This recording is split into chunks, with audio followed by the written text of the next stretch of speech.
মুরগির মাংস দিয়ে ভাত খাচ্ছি। সে বিখ্যাত মুরগির মাংসের মিষ্টি কুমড়ো দিয়ে রান্না করেছি। এখন সেটা খাওয়া দাওয়া হচ্ছে। খুবই মজা হয়েছে রান্নাটা, খুব স্বাদ।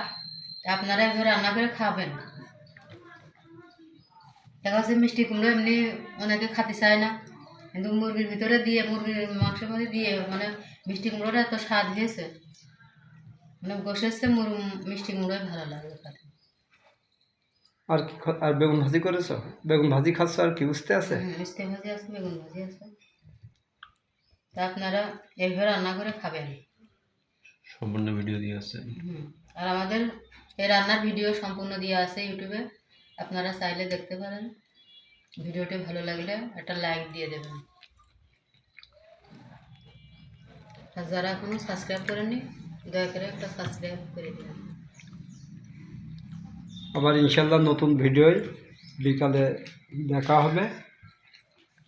আজকের মতো ভিডিওটি এই পর্যন্ত রাখলাম। আল্লাহ হাফেজ।